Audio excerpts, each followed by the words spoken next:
Bom dia 22 de julho de 2021, estamos aqui no nosso estágio Ensino de Literaturas de Língua Portuguesa 1. Hoje somos aqui honrados e honradas, né, com a presença do nosso caríssimo, querido professor Luiz Danilo Rodrigues, tá certo? Que recentemente, né, triunfou aí na sua defesa de mestrado, tá certo? Que me honrou particularmente, né, na sua condição, né, de orientando, né, eu tive essa grande satisfação, mas eu conheço já o Danilo já de mais tempo, né, já desde os tempos da graduação, sempre, né, aquele aluno exemplar, e isso se desdobrou no profissional inspirador e exemplar, e é por isso que ele está aqui com vocês, tá certo? É um professor muito exigente consigo, certo? Ele sempre procura encontrar assim aquelas áreas, né, que realmente às vezes ficam assim no segundo plano quando realmente são áreas importantes, como por exemplo a poesia, né, que vai ser o foco aqui da nossa conversa. Quer dizer, existe assim, quer dizer, são métodos, né? Que modo que a gente pode assim, por que valorizar, né, o texto poético em sala de aula, como isso pode ser feito. Ele vai trazer muito esclarecimento sobre isso, ele é muito cuidadoso, já preparou aqui uma apresentação para vocês, então vocês já observaram o nível didático, né, muito cuidadoso, tá certo? Então, mas antes, né, Danilo, aqui a gente costuma, assim, aqui nós temos um estágio que vai terminar num ensaio, certo? Então elas vão também escrever aqui, assim, não é aquele relatório extremamente técnico, tecnicista, né? Não é isso que a gente quer. É claro que ele vai ter um conteúdo, ele pode refletir, sim, as leituras, teorias, né? Muito do que houve, assim, de experiência na graduação, talvez algumas dicas, né, de texto, essas relações sobre habilidades e competências que estão aí, né, nos textos normativos, BNCC e tal.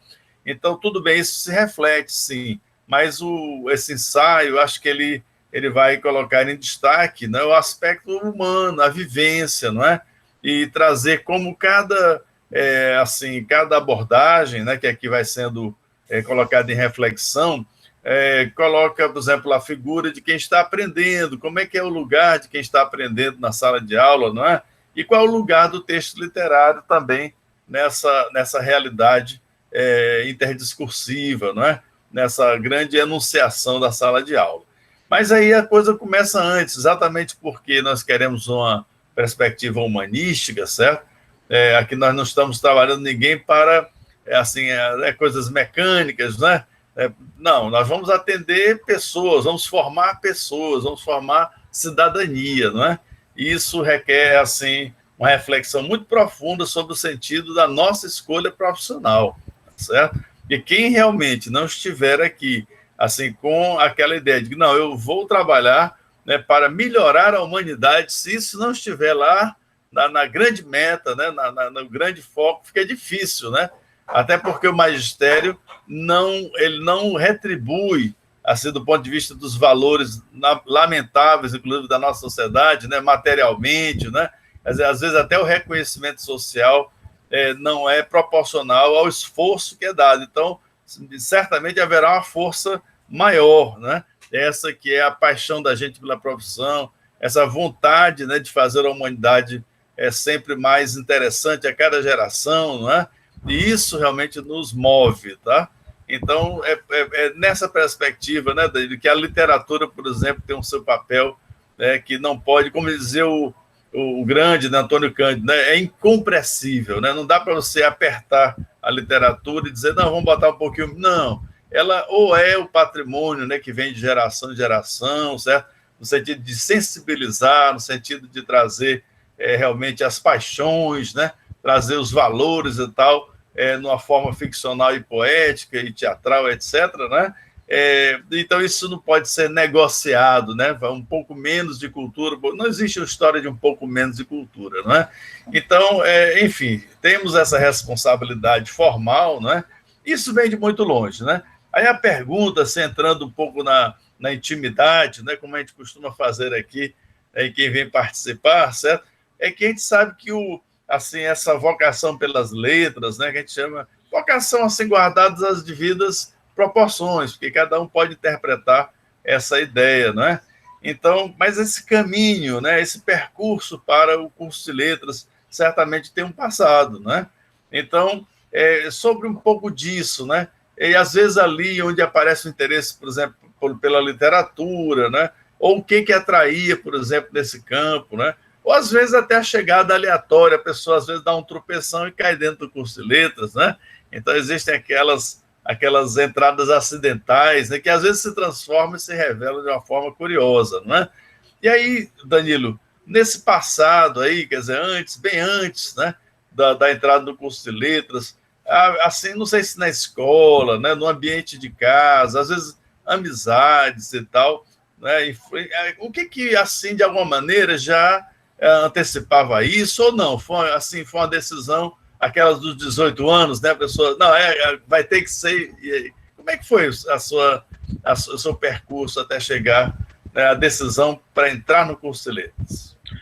Bom dia a todos, bom dia, professor, obrigado mais uma vez o convite, me sinto honrado em estar aqui e também emocionado em ver tantos jovens aí se formando. Eu que fiz essa disciplina há 9 anos com o senhor, não é? Quase 10 anos no Justina de Serpa ainda, numa época que eu fiz um projeto voltado a um pré-vestibular e trabalhava as escolas literárias. E já comecei justamente com esse projeto com literatura. Era um trabalho em dupla, então era eu e a Nise. Em relação à minha trajetória no Prof. Letras, é a seguinte: eu sempre fui aluno de escola pública e na época que eu entrei em Letras, em 2006, eu sou da turma de 2006.1, a própria Pró-Reitoria já falava que o curso de Letras era um dos cursos que mais tinha alunos de baixa renda. Na época eu usava esse termo, né? Hoje em dia é até politicamente incorreto. O que faz com que o perfil do Prof. Letras seja de alunos oriundos de classe C, D, porque as pessoas de classe A e B geralmente não têm o sonho de fazer letras, não é? Fazem outros cursos que dão mais dinheiro, mais visibilidade social. Para mim, professor ainda é uma honra, e eu sempre, desde adolescente, já sabia que queria ser isso. Na verdade, o intuito era ser professor de geografia. Eu adorava fazer cartografia, mapas, ver vídeos sobre lugares. Hoje, graças a Deus, o meu trabalho me dá a oportunidade de viajar pelo país e posso aprofundar isso. Mas o que me fez gostar de letras mesmo foi uma professora que eu tive no segundo ano. Ela trabalhava gramática e literatura de uma forma tão boa que eu falei, não, eu quero fazer isso para mim também. Porque muitas vezes a gente acha que tem a vocação, mas a gente só descobre a vocação para letras quando a gente tem um excelente professor que nos influencia para isso. Então, essa professora no segundo ano me fez ver que geografia não era o meu lugar. Ela, inclusive, me influenciou a fazer letras. Veja aí que coincidência. Eu também, viu, Danilo? Na segunda, não foi não, na segunda série do ensino médio meu, né? Então, eu também tive uma figura assim, inspiradora, assim, o professor tem um nome, né? Professor Hernani, lá na época no Rio de Janeiro ainda, né? E lá o professor Hernani lendo, que até hoje eu escuto a voz do professor lendo o primeiro capítulo, né, de O Mulato, de Luiz Azevedo, né? Então, eu escuto o professor, eu ainda vejo os movimentos e tal, o destaque naquela leitura. Então, sem dúvida, né, uma pessoa dessas é, assim, aquela que acaba, muitas vezes, por nos fazer decidir algo para o resto da vida, né? Quer dizer, uma ação pedagógica correta, comprometida, né? Que beleza, né? Que coisa boa. E assim, dentro dessa leitura, porque eu achei bacana, você sai da geografia, quer dizer, né, do mapa, né? Assim, para uma forma, me parece, de uma outra geografia, uma forma de abstração do mundo, né? Que é a forma discursiva e, particularmente, a literária, não é? E havia, Danilo, assim, preferências de leitura nesse momento, por exemplo, ou essa professora chamou a atenção para um determinado lado da literatura, ou não, era assim, mais genérica e tal, mas fazia escolhas interessantes. O que você diz? Na verdade, depois que eu entrei no mestrado, eu comecei a rever as políticas educacionais da minha época de aluno do ensino médio, né? O que acontecia? Na verdade, não tinha aula de literatura. Ela trazia muitos poucos textos. Ela trabalhava gramática, aquela gramática pura. Ah, E certo. para mim, apesar de ter os seus problemas, não é? A gente sabe hoje que a gente vive em outra época, um outro mundo. Era um dos poucos recursos que nós tínhamos, porque na minha turma de 2004, 2005, no ensino médio, não havia a política do PNLD para o ensino médio. Nós não recebíamos livros. Inclusive, os livros didáticos públicos no ensino médio só vieram a partir de 2006, o ano que eu já estava em letras. Então, o que acontecia naquela época? Ou você anotava tudo no caderno, ou você não tinha matéria nenhuma para estudar. E ela fazia o ensino da gramática de uma forma mais dinâmica e trazia textos, mas muitas vezes eram xerocados por ela. A gente não tinha recurso, não tinha acesso a texto, a gente não tinha acesso a nenhuma mídia, retroprojetor, nada disso. Então, naquela época era muito mais difícil você passar na universidade. Pronto. Mas veja, então, é importante, né, gente? Vocês estão vendo aí, né, assim, as condições tecnológicas, qual era o tipo de investimento, né, dentro da educação, porque livros sempre existiram, né? Possibilidades e recursos, até que a Constituição, pelo menos a gente pensar no mínimo da Constituição é de 88 para cá, né? Mas as coisas vêm realmente muito lentamente, né, para esse lado, né? Mas aí, então você, enfim, vai fazer e nesse tempo aí o vestibular era pela CCV, não era, Danilo?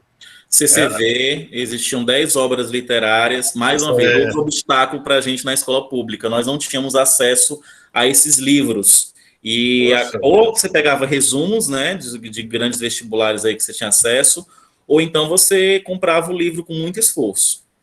Perfeito, perfeito. Você ainda se lembra de algum desses livros, assim? Claro.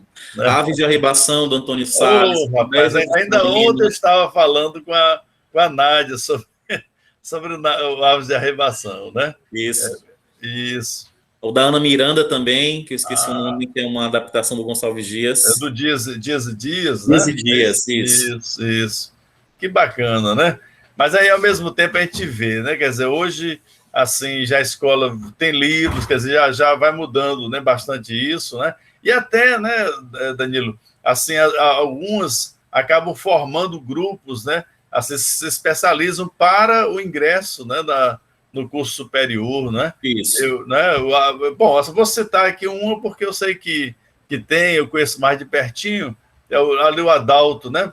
Ali no Adalto existe uma tradição já, né, de atingir metas, mas não é só, né? Existem. E por falar nisso, qual é a escola? Onde você assim, atua? Como é que é a sua escola? E eu queria saber como é que é digamos, esse retorno, né? Que às vezes a gente retorna para o mesmo ambiente que estudou ou algo parecido, né? E aí, como é que você, assim, enfim, onde você está atuando e como isso, de alguma maneira, se liga à sua experiência do passado?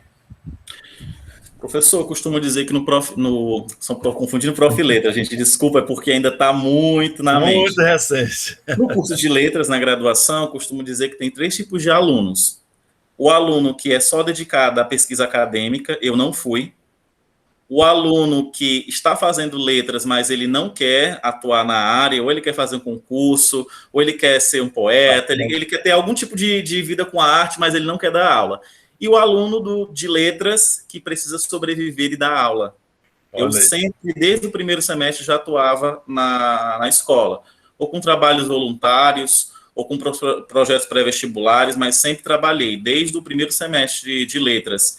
Então, eu não fui um aluno brilhante na época da graduação, porque eu não tive oportunidade de fazer pesquisas acadêmicas, PIBID, CNPq, porque eu tinha que sobreviver, não é? Era muito pobre na época e só eu tinha condições de ter um salário, minha mãe não podia.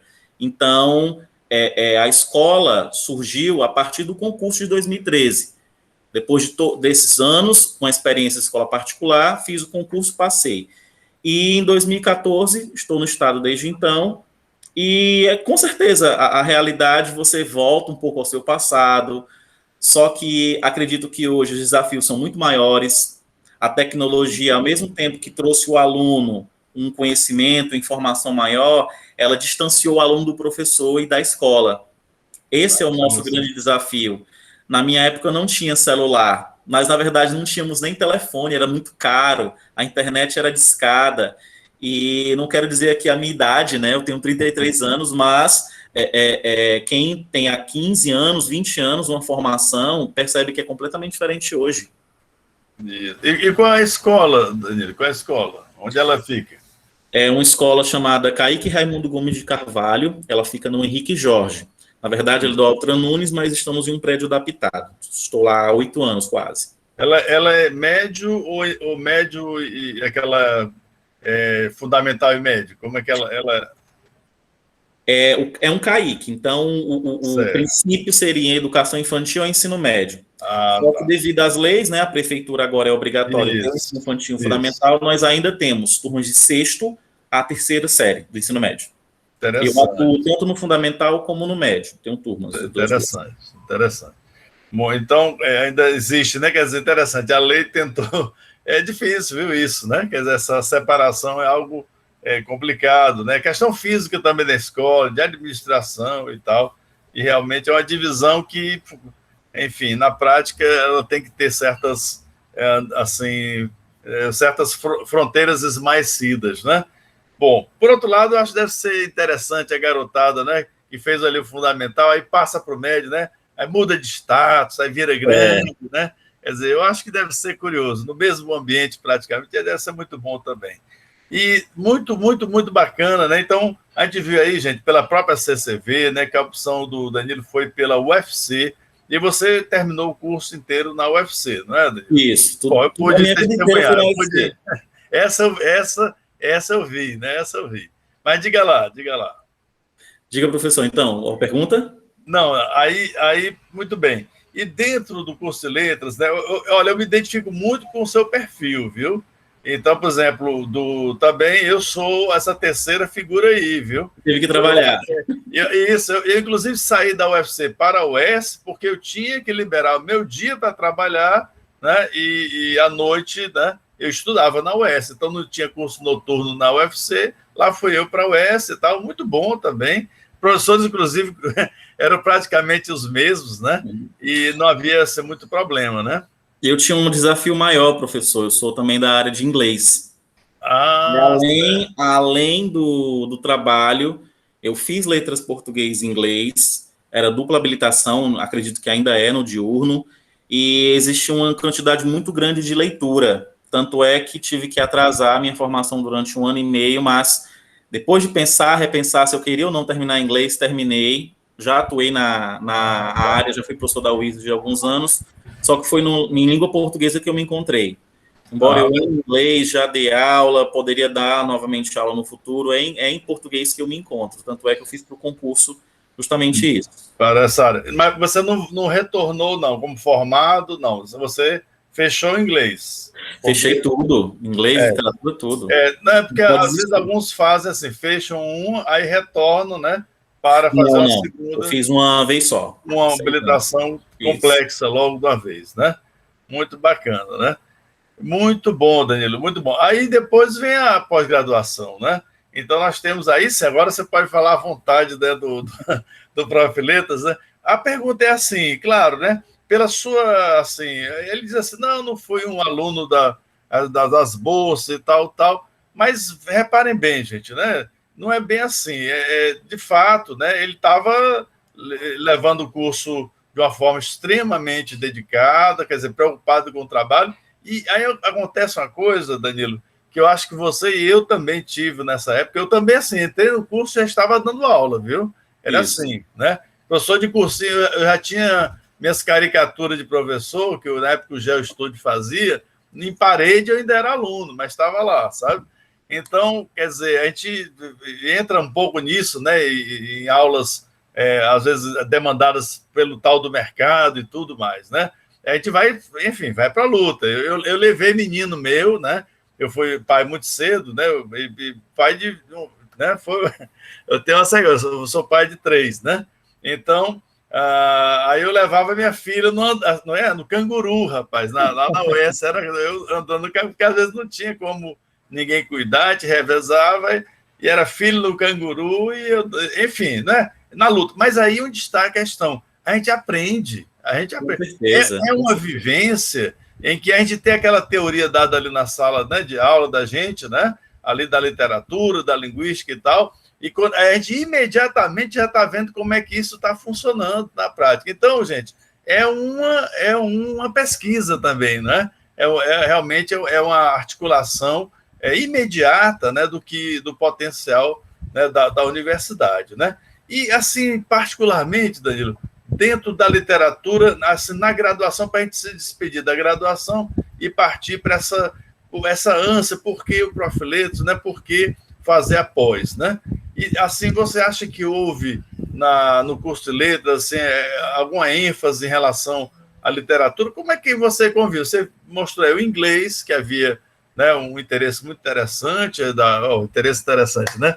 Um interesse bastante significativo aí relativo à língua inglesa e tal. Como é que você se deslocava nisso que eu acho assim que às vezes aparecem rivalidades muito bobas, né, dentro do curso de letras, um departamentalismo absolutamente sem nenhum sentido, né, que é absurdo, né, dentro da universidade. Mas como é que dentro dessas áreas ali que aparecem no curso, né, como é que você entende assim, né, que aquilo que era mais da sua preferência ou como é que foi essa experiência aí para você? Sim, professor, eu tenho uma preferência maior por linguística, mas eu não sou aquele que gosta de linguística e abomina a literatura, os estudos literários. Pelo contrário, tanto é que na minha pós-graduação eu utilizei do texto literário para fazer uma abordagem linguística. Isso. Então eu não abandonei a literatura. Eu gosto mais da linguística, confesso.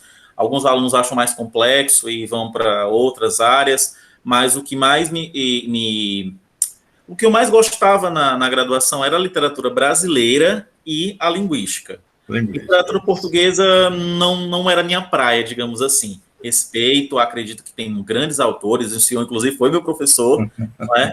Mas nunca senti pela literatura portuguesa uma paixão maior. Não sei se é a distância da língua, da cultura, da minha realidade da época, então não era a minha preferida. Perfeito, perfeito. E é interessante usar os instrumentos linguísticos para o exame, né, do texto, né, na sua maior complexidade, que é o texto literário, né? É a forma discursiva mais complexa, né? Então, realmente, a linguística aplicada, né, a linguística do discurso, né? E particularmente essa que eu costumo desenvolver, que é uma semiótica em que essas duas áreas estão trabalhando constantemente, né, em correlação. Mas aí vamos lá, né? Realmente você vai para o concurso e existe essa sua ânsia né, por um desenvolvimento. Você vai buscar o Profiletos, certamente é o mestrado, né? E você certamente está buscando se aprimorar e tal. Como é que foi essa decisão aí? O que incomodou você para buscar essa pós? Professor, eu me graduei em 2013.2 e só entrei no mestrado em 2019. Eu, na verdade, procrastinei durante 6 anos a minha pós, me arrependo, inclusive, disso, porque eu poderia estar fazendo um doutorado, mas eu acho que foi a decisão certa. Eu estava mais maduro, eu já tinha 6 anos no concurso, no Estado, então a minha experiência em sala de aula ela contribuiu para a minha graduação, para o produto que eu produzi durante a pesquisa, né, que é o caderno. Então, eu acredito que hoje foi a decisão acertada. Eu esperar um pouco eu amadurecer. Eu vejo muitos colegas, né, que terminaram a graduação já foram direto para o mestrado, sem experiência profissional, sem uma sala de aula. E isso, às vezes, num concurso público, isso pesa, porque a gente, além das provas teóricas, existem também as provas didáticas.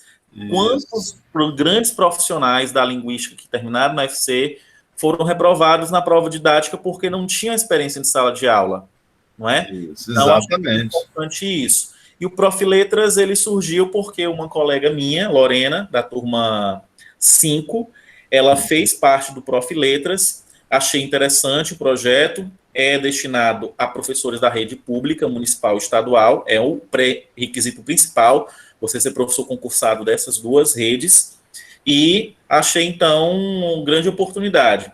Graças a Deus, na primeira vez que eu tentei, eu passei. Beleza. Muito bom. Mas é um concurso muito difícil, professor, é muito concorrido. E agora, assim, lá, bom, se define um projeto, né? E aí essa parte eu acompanhei, né? Mas para você compartilhar, assim, como é que foi a confirmação da ideia, essa ideia da poesia, né? Para sua pesquisa, como é que isso se desenha claramente? Por que tem, como é que é essa decisão, esse interesse pela poesia? Alguma coisa no dia a dia, assim, já andava pedindo assim para você uma forma mais técnica, né? Mais amparada, né? Teórica e metodologicamente para trabalhar com o texto poético, né? Ou não, é uma opção assim, não, poderia tal, mas escolher essa aqui. Como é que é essa sua simpatia pelo texto poético?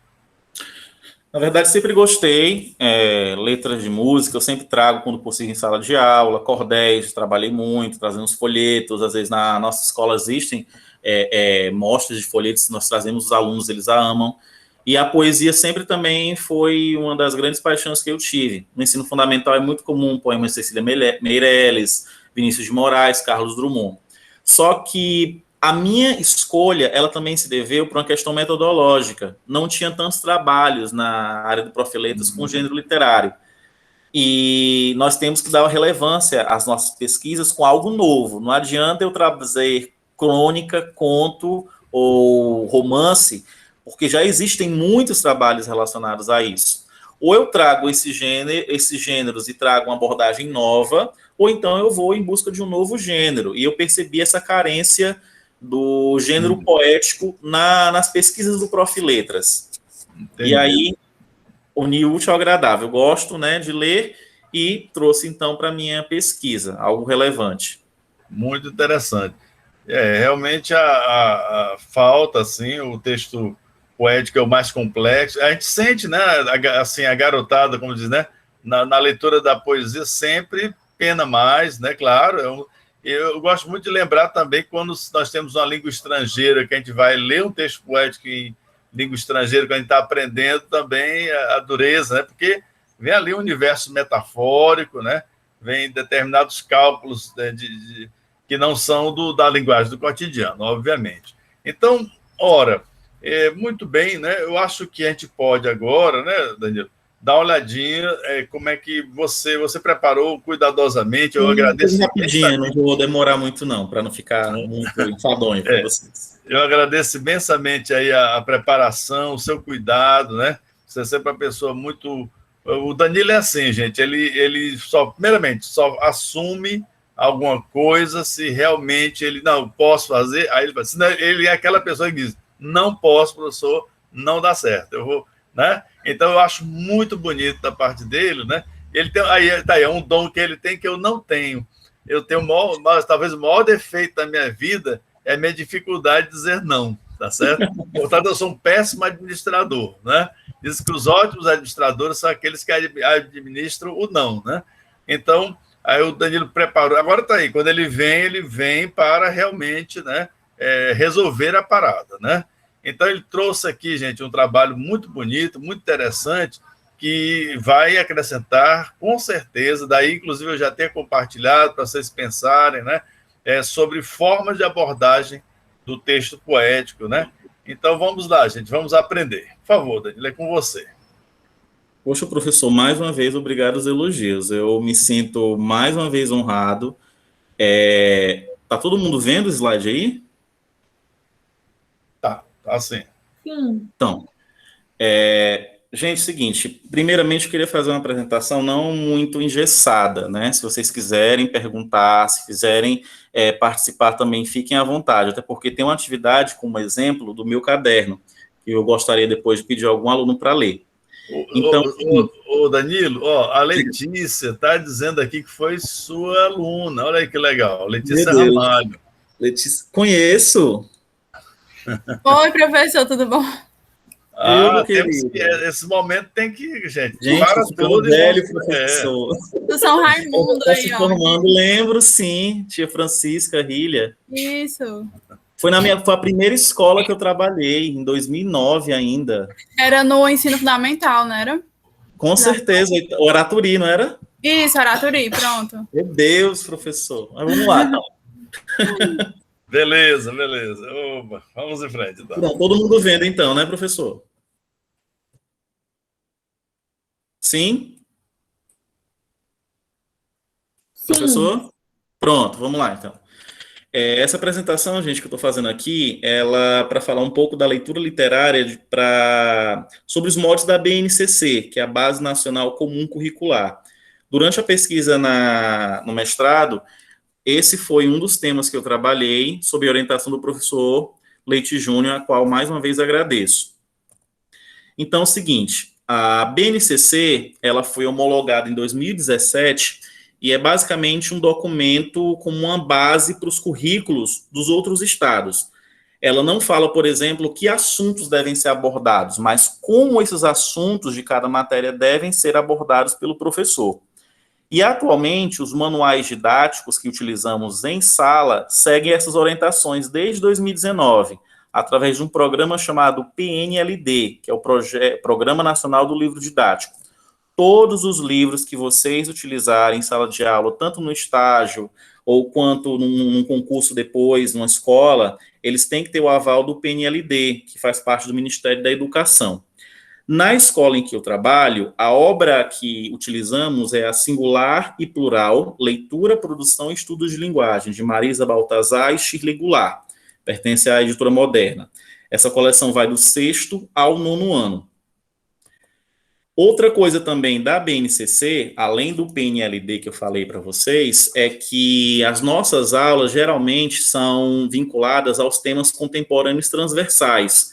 Vocês podem perceber que os livros didáticos, principalmente do ensino fundamental, eles sempre começam com ilustração, com uma foto, ou então com algum texto que envolva esses temas aqui, basicamente de grandes áreas. Os temas relacionados ao meio ambiente, à economia, à saúde, cidadania e civismo, multiculturalismo, ciências e tecnologias, que são também chamados de TCT, que é o Tema Contemporâneo Transversal. Basicamente, um tema transversal é um tema que pode girar em torno de qualquer disciplina. Então, eu posso trabalhar, por exemplo, a vida familiar na matemática, nas ciências humanas, nas linguagens, nas ciências da natureza. Então, esses temas, eles podem ser também transdisciplinares. Sendo assim, os livros didáticos de língua portuguesa geralmente apresentam no início de cada unidade, então, fotos, ilustrações e textos sobre algum dos temas que eu falei no slide anterior. Porém, esse procedimento didático ele começou já nos PCNs, que foi um dos primeiros documentos curriculares do país, depois da Constituição de 88. Cada vez mais as abordagens com os temas transversais são utilizadas nesses livros, e existe uma preocupação também pelo desenvolvimento das chamadas competências socioemocionais. Então, é o seguinte, na escola pública, nós sabemos que existe hoje uma grande preocupação com a saúde mental dos nossos alunos. Existe a preocupação, a questão é como esses projetos eles podem ter importância para a vida do aluno e também o desenvolvimento da escola. No caso das competências socioemocionais, elas se referem ao respeito, à ética, à formação humana e cidadã dos alunos. Então, todos os textos que pudermos trazer que envolvam essas questões, esses temas, são importantes. No caso específico da literatura para a BNCC, ela não é disciplina. Na verdade, até mesmo o professor Leite Júnior me indicou alguns textos falando sobre a didatização da literatura, digamos assim, e uma coisa que eu observei é que a literatura no ensino fundamental e no médio são diferentes, principalmente na abordagem do livro didático. No ensino fundamental, do 6º ao 9º ano, é aquela literatura mais vinculada à leitura, à interpretação de texto, aos temas transversais. Já no ensino médio, é a literatura vinculada às escolas literárias, características, temas, autores. Então, sendo assim, na BNCC, ela não é disciplina, ela é um campo de atuação. Existem alguns outros campos de atuação que se referem aos textos que a gente pode abordar. São, por exemplo, o campo da atuação da vida pública, da pesquisa, do campo jornalístico e midiático e o artístico literário. É comum, inclusive, nesses livros do ensino fundamental, textos envolvendo leis, estatutos, reportagens, artigos científicos. No 6º ano existem amostras de artigos científicos, porque justamente o que a BNCC quer trazer são textos que envolvam esses campos. Na literatura específica, todo o trabalho que vamos desenvolver, eles se envolvem em práticas de linguagem. Então, leitura, produção escrita, análise linguística e semiótica e oralidade. Eu estou aqui colocando o exemplo de um poema. Posso, por exemplo, citar, vamos aqui colocar o soneto de fidelidade, do Vinícius de Moraes. Eu posso trabalhar com soneto de fidelidade, a leitura, a interpretação de texto. Eu posso trabalhar a produção escrita daquele soneto de fidelidade com uma paródia, uma paráfrase. O aluno ele pode pegar o soneto, por exemplo, e escrever antônimos, ou então outra versão. Eu posso fazer uma análise linguística da linguagem do soneto, já que ela é uma linguagem mais considerada culta, padrão para a sociedade. Posso fazer a análise dos símbolos que existem, das imagens que existem daquele poema, e posso fechar a minha aula fazendo com que os alunos façam uma leitura oral ou dramatizada do soneto. Então, percebam, eu pego um poema, um texto literário, e posso trabalhar uma das 4 práticas de linguagem: a leitura, a produção escrita, a análise linguística, semiótica e oralidade. No caso da leitura literária no ensino fundamental, já dizia Antônio Cândido, por exemplo, que ela é importante como formação humana e cultural. Além disso, também ela é importante como formação social e linguística dos nossos alunos. Eu percebo que o vocabulário que os jovens na sala de aula usam, muitas vezes reflete a cultura que eles têm dentro de casa. É notável, então, que quanto mais um pai ou uma mãe lê em casa, mais o filho também vai ser um grande leitor. Ou seja, o pai, ele influencia o filho a ser um bom leitor. E na ausência dos pais, é nosso trabalho, enquanto professor, trazermos textos e uma abordagem mais humana das nossas aulas. Os exercícios, então, relacionados à leitura literária, eles têm que ser focados mais na análise e na interpretação do texto. Não adianta, por exemplo, você trazer o mesmo soneto de fidelidade do Vinícius de Moraes e trabalhar polissíndeto, trabalhar oração subordinada, trabalhar ortografia, se você não vai explorar os sentidos daquele texto para o aluno. As atividades, então, elas devem ter essas experiências significativas entre o aluno e o texto, e como um dos projetos que os autores defendem para o ensino de literatura eficaz é a criação de espaços na escola, uma sala de leitura, um momento de leitura durante a semana, um projeto de leitura, então, que envolva a escola, a comunidade, os alunos, que não seja apenas aquele projeto de leitura que ocorre uma vez por semestre, que é um sarau literário, e para por ali. Não, a literatura deve ser trabalhada de forma constante. Então, durante o mestrado no Prof. Letras, sob a orientação do professor Leite Júnior, eu pesquisei sobre estratégias de leitura para o poema. Basicamente, estratégias são técnicas ou habilidades que inconscientemente o aluno ele utiliza para chegar a conclusões ou interpretações do texto. Eu depois vou até colocar o link da minha pesquisa para vocês, caso vocês queiram, podem ter acesso ao caderno didático, mais uma vez orientado pelo professor, e nesse caderno didático eu disponibilizo um questionário sobre leitura, 3 oficinas, que dão em torno de 10 atividades, com questões tanto abertas como de múltipla escolha, também uma informação biográfica de cada um dos autores, que eu estou colocando nas atividades, através de 11 poemas com linguagens e temas variados e um gabarito ao final. Antes disso, eu queria pedir a ajuda, professor, de 2 alunos, se possível, para ler esse poema aqui. Poderia ser? Então vamos lá. Voluntários e voluntários, por favor. Por favor. Eu posso. Qual é o seu nome? Rafael. Por favor, Rafael. Um dia serei dona do meu nariz. Terei 18 anos, vou estudar e trabalhar. Se não dividir apartamento, vou ter a chave da porta, a chave do carro, a chave dos segredos noturnos que hoje me dão medo. Um dia deixarei de pedir dinheiro, horários, licenças. Vou poder chegar depois da meia-noite. Vou poder andar em garupa de moto, ou ficar contando estrelas, ou curtir mais o namorado. Mesmo que eu me sinta coroa, velha, encardida, enrugada, com 18 anos, descobrirei a liberdade. Alunos, então, é o seguinte, alunos é uma maneira de falar em sala de aula, né? Meus colegas de trabalho, digamos assim. Esse poema, ele foi tirado, então, de uma obra chamada Cantiga de Adolescer. Ele faz parte do PNLD literário de 2019, inclusive existe a disponibilização desse material gratuitamente na internet, se vocês quiserem também posso mandar. Então, esse poema que a nossa amiga leu, Rafaela, faz parte da atividade 7 do caderno didático, e através dele eu elaborei algumas questões. Mas antes de falar das questões, deixa eu só observar algumas coisas aqui que estão presentes no poema. Primeiro, essa ilustração, ela faz parte do livro, e ela foi feita por Evandro Luiz da Silva. Então, como vou trabalhar um poema desse em sala de aula, principalmente para uma turma de 8º ou 9º ano? Eu posso trabalhar de diversas maneiras, e aí eu uso as estratégias de leitura, que foi um tema que eu pesquisei durante o mestrado.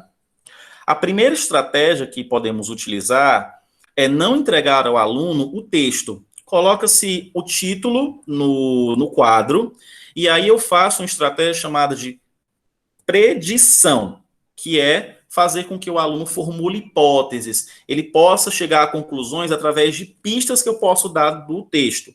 Então, eu posso, por exemplo, colocar Dona do Nariz no quadro, e aí envolver o aluno, fazer uma espécie de aquecimento para o texto. O que significaria ser dona do nariz? Por que o termo é dona do nariz? Poderia ser de outra parte do corpo, poderia ser de outra coisa. Então, já faço essa predição. Terminando a predição, eu posso fazer a leitura inicial com a turma.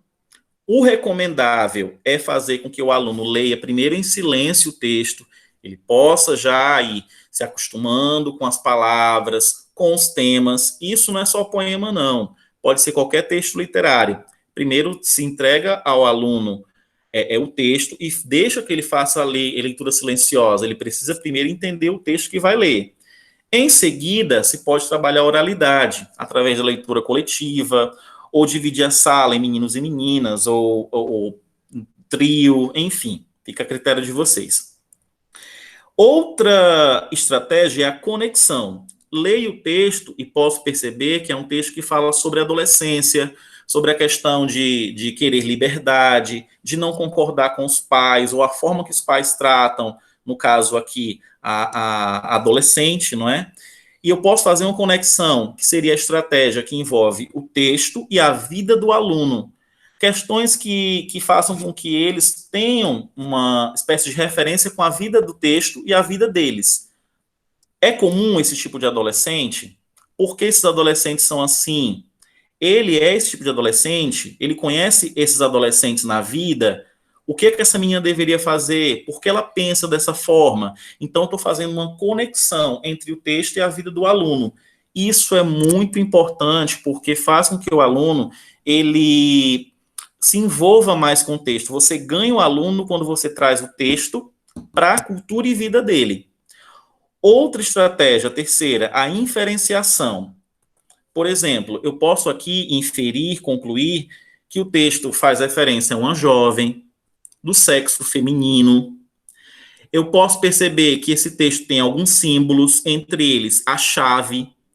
Posso também inferir que a chave dá a entender que ela quer liberdade.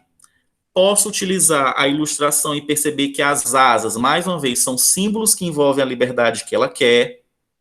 Posso também fazer inferências que, na verdade, não é o nariz que ela quer ser dona, ela quer ser dona da própria vida. E tudo isso eu faço através da leitura, que pode ser compartilhada ou não com os alunos.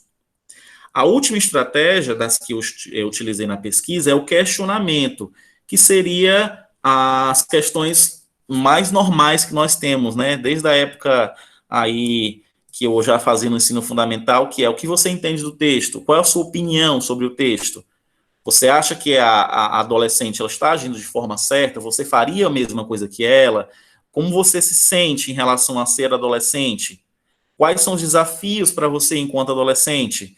Então, predição, formulação de hipóteses, conexão, fazer com que o texto se envolva com a vida do aluno, a inferenciação é utilizar pistas textuais para identificar algo relacionado principalmente à parte linguística e semiótica, e o questionamento é pedir a opinião do aluno sobre alguma coisa que o texto fala. Essas foram as questões que eu coloquei na atividade. Poderia, por favor, mais algum colega ler? Depois eu comento aqui. E aí, gente? Posso? Por favor, qual é o seu nome? Claro, Paulo Alex, Paulo. por favor. E Por já favor. agradecendo, também agradecendo a Rafaela. Qual é o tema do poema acima? Que título você daria a ele?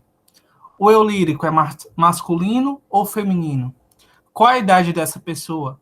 Como você chegou a essa conclusão? Como a pessoa do texto se sente? Por que ela se sente dessa maneira? O que significa para a pessoa do texto afirmar um dia terei 18 anos? Sobre a linguagem do texto, é correto afirmar que é A, coloquial, B, formal, C, regional popular, D, culta. O símbolo que representa a ideia de liberdade para o eu lírico no poema é A, nariz, B, dinheiro, C, porta, D, chave. O sentimento expresso no poema pelo eu lírico é o de A, felicidade, B, ódio, C, revolta, D, melancolia. Obrigado, Paulo. Essas questões, elas envolvem tanto questões abertas, e aí o aluno já faz uma produção escrita. Percebam, eu estou trabalhando a leitura, eu estou trabalhando a oralidade, eu estou trabalhando a análise linguística e semiótica, e eu estou trabalhando também a questão da produção escrita através dessas respostas. E as 3 últimas questões eu coloquei porque também uma das bases da pesquisa foi o SPAES, que é um sistema que avalia o aluno no ensino fundamental e médio pelo Estado do Ceará. Então, as questões envolvem, basicamente, análise linguística, a variedade linguística, ou então a inferência de ideias, assuntos e temas. Eu coloquei nessas questões. Aqui é apenas um exemplo. Poderia trazer outras questões? Poderia. Eu, por exemplo, poderia até pedir um aluno para ilustrar o poema. Podemos não nos dar conta, mas muitos dos nossos alunos de ensino fundamental, eles adoram mangás, animes, e eles gostam muito de desenhar. Inclusive, de vez em quando eu posso, eu peço para uma parte da turma que gosta de desenhar que faça algum tipo de ilustração, de simbologia do poema. E aí o professor Leite Júnior aqui, né, com Greimas, os estudos que ele sempre faz, aqui esse poema ele é cheio de símbolos, e aí eu posso explorar isso com os alunos. Basicamente, então, quais são as considerações finais que eu cheguei na minha pesquisa? Primeiro, que essas estratégias de leitura, só citei 4 de 6 que eu utilizei. Elas podem ser um dos meios de ampliação da proficiência leitora dos alunos, principalmente nessas avaliações como SPAES. Os alunos têm dificuldade em ler, porque eles não têm consciência do que é pedido nas questões. Então, primeiro eu tenho que saber que o aluno tem dificuldade em entender a questão, para depois entender o texto. Outra coisa também que eu cheguei à conclusão, aliás, outro ponto, é que o texto poético ele oferece diversas possibilidades. Não somente a leitura. Eu não posso apenas trazer o texto para o aluno ler se eu não tiver um objetivo. Se eu trouxer apenas o texto, o aluno ele vai perceber e pode até achar que a gente está enrolando a aula, como alguns até coordenadores de escolas particulares muitas vezes falam, quando a gente traz um texto sem objetivo. É importante a fruição, mas a fruição ela tem que ter um objetivo, principalmente pedagógico. Então, aí um plano de aula bem elaborado, relacionado às atividades. Tem que ser atividades que tenham um nível de complexidade ascendente. Não pode trazer uma atividade muito difícil, sabendo que a turma não vai conseguir fazer. O processo de elaboração desse caderno, durante o mestrado, ele me deu autonomia enquanto autor do meu próprio material. Reclamamos muitas vezes dos livros didáticos, mas ficamos na zona de conforto de não produzir nada. Então, eu reclamo que o meu livro não tem atividades, que o livro tem atividades difíceis, que o aluno não traz o livro, mas qual a minha posição enquanto professor? Eu não poderia elaborar também atividades, eu não poderia adaptar o que tem no livro didático para a sala de aula? Além disso, a abordagem das estratégias de leitura facilitam principalmente os leitores com pouca proficiência, que é o caso na minha escola. Muitos alunos têm dificuldades enormes em interpretação textual. Aí uma sugestão até para o TCC de vocês, caso vocês queiram fazer, ou então possível especialização ou mestrado. Além das abordagens das estratégias de leitura, que é mais para a parte linguística, o poema ele pode ser analisado também na questão da produção escrita de paródias, uso de cordéis, a escrita criativa dos alunos. Alguns alunos gostam de escrever, inclusive, poemas. Posso utilizar as mídias digitais, como o Instagram, o TikTok, o Facebook, para publicar poemas visuais ou digitais, que é uma realidade. O poema ele pode ser estudado através das representações sociais, principalmente relacionadas à figura feminina, à figura, por exemplo, do índio, do negro, do gay. Existem outras representações sociais que o próprio texto literário pode trazer. E coloquei, então, algumas referências que eu usei na dissertação. Vou deixar, então, essa apresentação aqui com um trecho da Cora Coralina que eu utilizei no mestrado. Não sei se a vida é curta ou longa demais para nós, mas sei que nada do que vivemos tem sentido se não tocarmos o coração das pessoas. Eu deixo essa citação para todos vocês, principalmente vocês estão terminando, e é uma fase, na minha visão, uma fase linda do curso de letras, porque a gente pode depois trazer para a sala de aula tudo aquilo que a gente aprende na graduação. Mas não adianta você apenas trazer o que você aprende na graduação sem envolver o seu aluno. Então, você tem que tocar o coração do seu aluno. Ele tem que saber que você está trazendo um poema porque você gosta de ler poema, que você traz literatura porque você gosta de literatura e que você ama aquilo que faz. Um professor que apenas vive para dar aula e ganhar dinheiro, o aluno ele consegue perceber isso. Então, mais uma vez, obrigado a todos. Obrigado ao professor pela oportunidade. Seria redundante aqui não agradecer mais uma vez. Há um mês eu terminei a graduação. Depois de tantos percalços, perdi minha mãe durante esse período aí de 2 anos, tive também o medo da pandemia, mas isso não foi um obstáculo para mim, foi apenas uma forma de me fortalecer ainda mais. Então agradeço, professor, estou aqui aberto a perguntas se os alunos tiverem. Danilo, muito bom, viu? Aí eu só posso ter orgulho, né, gente? Então aí, francamente, muito obrigado, trabalho muito bem elaborado. Acho, Danilo, você foi assim, deu um exemplo, né, integrou o assunto, né, as demandas, inclusive, assim, eu diria, do ponto de vista do próprio sistema educacional, como ele se encontra no estado de arte, né? Então, o seu trabalho, ele sintoniza em todos esses aspectos e vai do coração, né, do problema, que é o coração realmente, que é o afetivo, para a efetividade, né? Então, primeiro o afetivo, depois o efetivo. Isso feito com competência, certo? Um trabalho...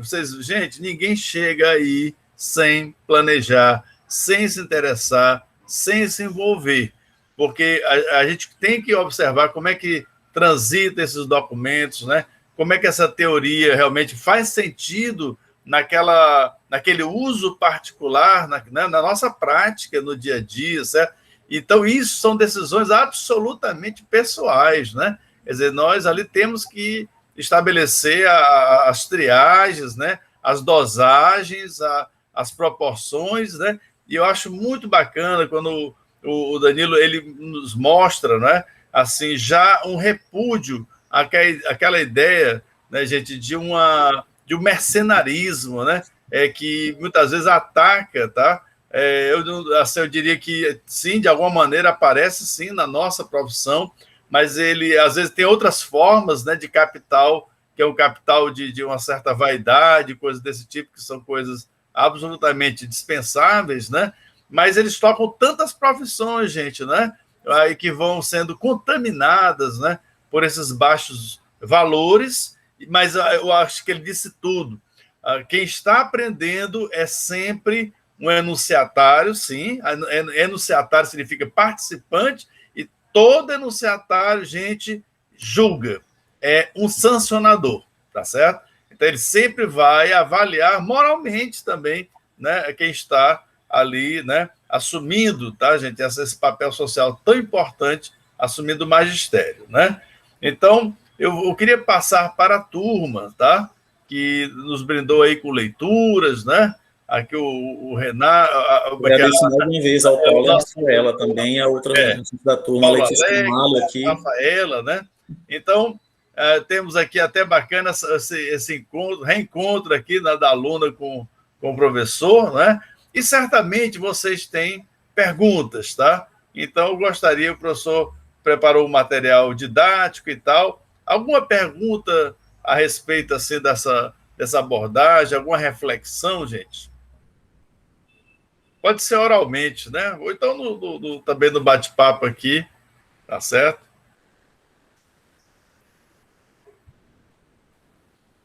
Estou escutando aqui o barulho do meu ventilador aqui. Ah, certo, pronto, entendi. Eu tenho Alex, por favor, vamos lá. uma pergunta, mestre, com relação a como conseguir o caderno, se é possível. Eu achei muito interessante e creio que será de grande valia num futuro bem próximo. Danilo, diz aí como é que é constituída a pesquisa, tem a parte teórica, né? Para dar a entender, e você vai disponibilizar. Explica aí, então, por favor. Sim. Esse caderno, ele basicamente é sobre gênero poético. Essas estratégias de leitura que eu mostrei para vocês, elas estão explicadas na dissertação, e eu trouxe, então, como projeto final. O professor não gosta do termo produto, porque vai falar que é mercantilismo, mas é o que a Prof. Letras ele quer. A graduação acadêmica, o mestrado acadêmico, ele não obriga você a trazer nenhum tipo de resultado prático para a sala de aula. Você pode abordar teorias, pode chegar a conclusões com sua pesquisa. Mas no Prof. Letras, tendo um mestrado profissional, você tem que trazer alguma coisa prática para a sala de aula. Então, se eu percebia que o aluno tinha dificuldade em ler poemas e abordar essas estratégias, eu trouxe isso. É basicamente 10 atividades, nela tem cordel, tem soneto, tem poema como esse Dona do Nariz, que é um poema de verso livre, né? E tem uma linguagem mais atual. Sim, posso disponibilizá-lo. Paulo, na verdade, até falei professor, e eu vou deixar o link do repositório. É muito importante, eu não tive isso, professor, na graduação, porque na época a internet não era tão divulgada como hoje. Mas é muito importante, desde cedo, vocês terem acesso ao repositório da UFC. Vocês não precisam mais, por exemplo, pegar dissertações e levar para casa. Tudo é digital, facilitou muito isso. Então, quanto mais acesso vocês tiverem a projetos de pesquisa, a trabalhos já divulgados, é bom. E na minha turma tem muita coisa boa. Tem o trabalho do Maurício com jogos, que ele já falou, não é? A minha amiga Rosa hoje vai fazer a dissertação dela sobre a questão do cordel. Então, muito trabalho está sendo feito. É importante vocês terem acesso. Vou divulgar o link daqui a pouco, depois da apresentação no grupo, para vocês terem acesso ao caderno, sim. Muito bem. Valeu, Paulo Alex, né? Mais alguma pergunta, gente? Eu posso só continuar, professor? Com certeza. Com uma contribuição? É porque, assim, às vezes, até no meu ensino médio mesmo, literatura para mim sempre foi algo muito abstrato. Tanto é que quando eu comecei apesar de na escola sempre escrever poema e tudo mais, literatura para mim nunca foi algo que eu pudesse, vamos dizer assim, ver como algo concreto. Tanto que o meu lado ele é mais voltado para a gramática e para a redação, né? Só que quando você começa a atuar profissionalmente, você é o professor de língua portuguesa. E aí, eu, na escola em que eu estou hoje, é uma escola privada, eu comecei como estagiário. E estagiário, no bom popular, é pau para toda obra, né? E aí, estagiário de redação, nunca tinha dado aula de literatura na minha vida. Até que, certo momento, olha, o professor faltou. E você vai precisar dar aula. Eu, como professor da área de linguagens, não poderia dizer, eu não vou dar aula de literatura porque, né? E aí, foi aquele momento em que, ainda bem, graças a Deus que o assunto era fácil, né? Era um assunto bem introdutório mesmo. Mas, às vezes, eu sinto muita falta, tanto na parte de redação quanto na parte de literatura, gramática, nem tanto, que é algo já mais consolidado. mas eu sinto nessas duas áreas algo mais concreto, sabe? Algo que realmente guia aquele professor que, né, está dando os primeiros passos ali na sala de aula. E propostas como essa são bem interessantes para dar um norte para a gente. Muito bom, muito bom. É isso, né, Danilo? É a pessoa, de repente, está naquela história, na missão, né, tem que ser colocado de paraquedas para pular, né? Professor, na verdade, o grande desafio, principalmente para o ensino médio, que quase todos aqui vão ter acesso ao ensino médio mais fácil do que o ensino fundamental, é que o ensino médio é muito vinculado à historiografia literária. Então, você tem um material muito amarrado nas escolas literárias, geralmente no realismo só tem texto do Machado de Assis ou alguma coisa do Aloysio Azevedo, você não tem outras coisas, mas você pode, por exemplo, adaptar. Você vai trazer literatura, por exemplo, você falar de realismo, você pode trazer um trecho do Dom Casmurro e também falar de alguma coisa relacionada a um problema social e tentar fazer a união daquilo ali. Muita gente fala que o Dom Casmurro trata do adultério, né? Mas será que a posição da mulher naquela época é diferente da de hoje? Será que a capítulo de hoje seria igual, seria tratada igual? Então, você pode fazer essa ponte aí na interpretação do texto. A historiografia ela é interessante se você fizer um trabalho à parte, mas você não pode trazer sua aula apenas para isso, durante 1 hora, né? Da semana, falar só de características literárias. Isso. E a riqueza, né? O texto é rico, né? Ele suscita. Vejam, por exemplo, os passos, né? Assim, em termos de abordagem, eu acho que o Paulo Alex falou muito bem. Realmente, nós carecemos, viu, Paulo? Carecemos de instrumentos, né? De análise do texto literário. Isso é uma coisa, por incrível, né? Que vem se desenhando recentemente. A gente pode dizer que, por exemplo, um trabalho como o do Corson, né? E de outras pessoas, que vem já de todo um conceito que também não faz muito tempo, de letramento literário, isso historicamente é de um dia desse para cá. Né? Basta lembrar que eu estudei no ginásio, o meu livro de escola, esse livro didático, era da Magda Soares. Só para você ter uma ideia que... E eu estou aqui falando com vocês, eu não sou o Tutankhamon, né? Eu ainda, por enquanto, estou... Enfim... Mas, quer dizer, então a realidade que a gente pode dizer de algumas décadas que para um calendário assim, né, de um povo, né, de uma formação cultural, é muito pouco tempo, certo? Então, realmente é interessante daí, Danilo, você assim, a sua proposta, né? Eu diria assim, como você falou, outros colegas e as colegas estão produzindo material, e acho que é para isso que existe esse conceito do Prof. Letras, né? É de munir justamente a escola de instrumentos, viu, Paulo? Realmente concretos, esses que vão tirar essa literatura de... E agora que eu falo, qual é uma abordagem realmente segura, né, que eu possa aqui ter para realmente aproveitar mais esse texto tão rico, né? Então, estão saindo propostas, né, pelo que a gente agradece mesmo aí ao Danilo, muito organizado. Veja aquele passo a passo que ele produz, né? E já é um roteiro de aquilo ali, gente, é um plano de aula que já se construiu ali, não é? E vejo também a ideia da progressividade, como ele falou ali, quer dizer, o que já pressupõe um conceito, né? Vejam, daquelas categorias, né? E daquela taxonomia de Bloom, né? O passo a passo para chegar, né, do mais simples, informativo, até o mais complexo, simbólico. Veja que ele vai lá daquelas primeiras perguntinhas e tal, né, até o questionamento, né? Tá? E também vejam essa observação que ele acabou de fazer, quer dizer, que está aí, por exemplo, um Machado que seja, né, um Aloysio Azevedo, mas, ao mesmo tempo, ligar com algo conhecido, algo de hoje, né? Quer dizer, eu me lembro, esse mesmo professor Hernani, que eu me lembro lá da segunda série, né? Quando ele passou a Aloysio Azevedo, gente, ele passou no mesmo momento, tá? E um ano depois do lançamento do livro, que era em 78, por aí, né? Quer dizer, o livro Feliz Ano Novo, de Rubem Fonseca, que é um livro muito pesado do ponto de vista, né, da violência urbana brasileira, certo? E a ponto de algumas pessoas mais tradicionais terem protestado na escola pelo uso, né, de um livro que trazia o retrato, na verdade, verdadeiro da sociedade carioca na época, né? Aí ele passou a moreninha para o pessoal não ficar triste, né? A turma e tal, mas eu que pude, com essa experiência, fazer a verificação de como é que o naturalismo se atualiza no Rubem Fonseca nos dias de hoje, né? Você pega uma letra, né? Uma letra sei lá, de um hip hop, né? Alguma coisa assim, você vai encontrar, sim, formas, né, de jovens, de comunidades que estão refletindo sobre aquela realidade, né?